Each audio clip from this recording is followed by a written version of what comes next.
نحمدہ ونصلی علی رسولہ الکریم اما بعد فاعوذ باللہ من الشیطان الرجیم بسم اللہ الرحمن الرحیم۔ میری اسلامی ماں اور بہنوں، السلام علیکم ورحمۃ اللہ وبرکاتہ۔ آج کی اس ویڈیو میں ہم نے سورہ بقرہ کی آیت نمبر 27 کا ترجمہ اور لفظی ترجمہ اور تفسیر بیان کرنی ہے انشاءاللہ۔ سبحانک لا علم لنا الا ما علمتنا انک انت العلیم الحکیم۔ بسم اللہ الرحمن الرحیم۔ ان اللہ لا یستحیی ان یضرب مثلا ما بعوضة فما فوقها فأما الذین آمنوا فیعلمون انہ الحق من ربہم ان اللہ بے شک اللہ تعالی لا یستحیی نہیں وہ شرماتا ان یضربا اس مثال سے یا اس بات سے کہ وہ بیان کرے مثلا مثال ما بعوضتاً جو مچھر کی ہو فما فوقہا یا اس سے بھی بڑھ کر ہو، یعنی مچھر کی مثال اللہ تعالیٰ بیان کرنے سے قرآن میں حیا نہیں فرماتا۔ فما فوقہا یا اس سے بھی بڑھ کر ہو، یعنی حقارت میں مچھر سے بھی بڑھ کر ہو۔ فَأَمَّا الَّذِينَ بہرحال وہ لوگ آمنوا جو ایمان لائے، فَيَعْلَمُونَ وہ جانتے ہیں أَنَّهُ الْحَقُّ کہ یہ حق ہے من ربہم ان کے رب کی طرف سے۔ وَأَمَّا الَّذِينَ اور وہ لوگ کفروا جو کافر ہیں، فَيَقُولُونَ وہ کہتے ہیں ماذا أَرَادَ اللَّهُ کیا ارادہ ہے اللہ تعالیٰ کا بِهَذَا مثلا اس مثال کے ساتھ، یضلوا گمراہ کرتے ہیں بِہ اس کے ساتھ کثیروں بہت سے لوگوں کو، ویہدی اور رہنمائی فرماتے ہیں بِہ اس کے ساتھ کثیرہ بہت سے لوگوں کی، وما یضل اور نہیں گمراہ ہوتے بِہ اس کے ساتھ الا الفاسقین مگر گمراہ فاسق، الا الفاسقین مگر فاسق لوگ۔ الذین وہ لوگ ینقضون جو توڑتے ہیں عہد اللہ تعالیٰ کے عہد کو من بعد میثاقہ پختہ کرنے کے بعد، ویقطعون اور وہ کاٹتے ہیں ما امر اللہ جس کا حکم دیا اللہ تعالیٰ نے بِہ اس کے بارے میں ان یوصلا کہ اس کو جوڑے رکھو، ویفسدون اور وہ فساد پھیلاتے ہیں فی الارض زمین میں، اولئک یہی وہ لوگ ہیں ہم الخاسرون جو خسارے والے ہیں۔ تو یہ تھا لفظی ترجمہ۔ اب اس کی تشریح یعنی چند آیات پہلے قرآن کریم کا یہ دعویٰ مذکور ہے کہ قرآن کریم میں کسی شک اور شبہ کی کوئی گنجائش نہیں ہے، اور اگر کسی کو کوئی شک اس کے کلام الہی ہونے میں ہے بھی تو وہ اس کی چھوٹی سی کوئی صورت بنا کر دکھلا دے۔ ان آیات میں منکرین قرآن کا ایک شبہ ذکر کر کے اس کا جواب دیا گیا ہے۔ اب شبہ یہ تھا کہ قرآن کریم میں مکھی اور مچھر جیسے جانوروں کی مثال بیان ہوئی ہے، تو یہاں پر وہ کہتے ہیں کہ بڑے لوگ ایسی چیزوں کا ذکر کرنے سے شرم و حیا محسوس کرتے ہیں۔ اگر یہ اللہ تعالیٰ کا کلام ہوتا تو اس میں اس گھناؤنی چیز کا ذکر نہ ہوتا، کیونکہ یہ اللہ کا کلام ہے، تو وہ یہ کہتے تھے کہ اگر یہ اللہ کا کلام ہوتا تو اس میں اس گناہونی چیز کا ذکر نہ ہوتا، کیونکہ بڑے لوگ ایسی چیزوں کے ذکر کرنے سے شرم محسوس کرتے ہیں۔ اب جواب یہ دیا گیا کہ جب کسی حقیر اور ذلیل چیز کی مثال دینی ہو تو کسی ایسی ہی حقیر چیز سے مثال دینا عقل کا تقاضا ہوتا ہے۔ اس غرض کے لیے کسی حقیر گناہونی چیز کا ذکر کرنا یہ شرم حیا کی قطعاً بھی منافی نہیں ہے، اس لیے اللہ تعالیٰ ایسی چیزوں کے ذکر کرنے سے نہیں شرماتا، اور یہ بھی بتلایا کہ ایسے جو احمقانہ شبہات ہیں نا، یہ صرف ان لوگوں کو پیدا ہوتے ہیں جن کے دل اور دماغ سے کفر کی وجہ سے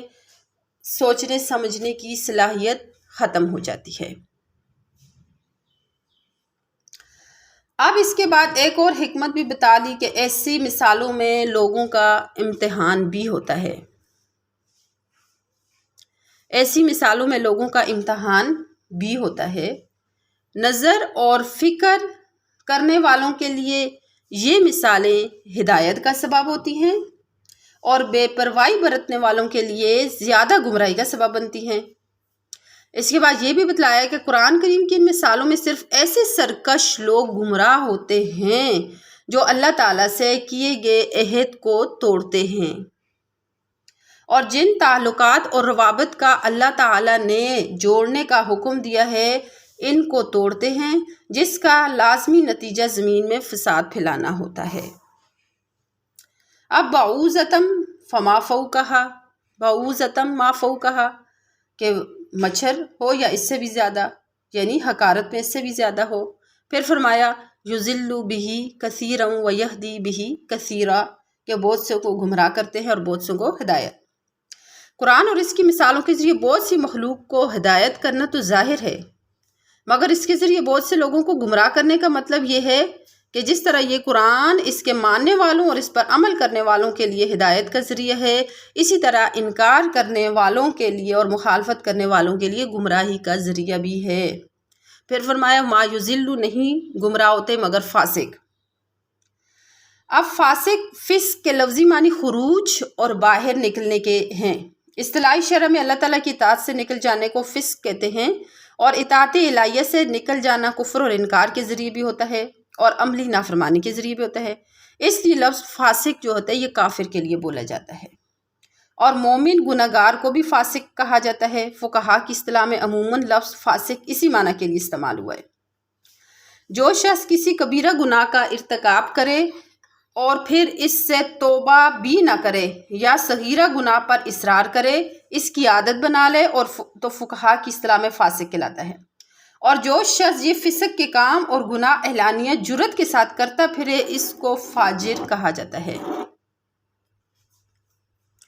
معنی آیت کے یہ ہے کہ قرآن کی مثالوں سے بہت سے لوگوں کو ہدایت ہوتی ہے اور بہت سے لوگوں کے حصے میں گمراہی آتی ہے، مگر گمراہی صرف انہی کے حصے میں آتی ہے جو فاسق یعنی اطاعت خداوندی سے نکل جانے والے ہوتے ہیں، جن میں اگر کچھ بھی خدا کا خوف ہوتا ہے تو وہ ہدایت حاصل کرتے ہیں۔ پھر اس کے بعد الذین ینقضون عہد اللہ، وہ جو اللہ تعالیٰ کے عہد کو توڑتے ہیں۔ عہد اس صورت معاملہ اور معاہدے کو کہا جاتا ہے جو دو شخصوں کے درمیان طے ہوا ہو، اور میثاق ایسے معاہدے کو کہتے ہیں جو قسم کے ساتھ مضبوط اور مستحکم کیا ہو۔ اس آیت میں پہلی آیت کا جو مضمون تھا اس کی مزید تشریح کی گئی ہے، اور جو منکرین ہیں ان کے برے انجام کا ذکر ہے۔ قرآن کی ان مثالوں سے جن پر مشرکین نے اعتراض کیا، صرف وہی لوگ گمراہ تھے جو اللہ تعالیٰ کی حق اور اطاعت اور فرمانبرداری سے نکلتے ہیں، جس کی دو وجہ ہیں۔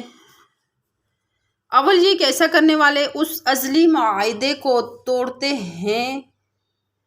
جو تمام انسانوں نے اپنے رب سے باندھا تھا،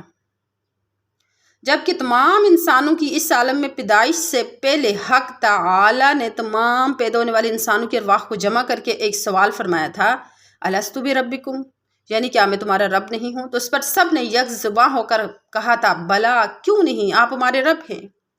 جس میں بڑی تاکید کے ساتھ اقرار ہے۔ اللہ جل شانہ ہمارے رب اور پروردگار ہیں، اس کا لازمی تقاضا یہ ہے کہ ہم اس کی اطاعت سے ہرگز تجاوز نہ کریں۔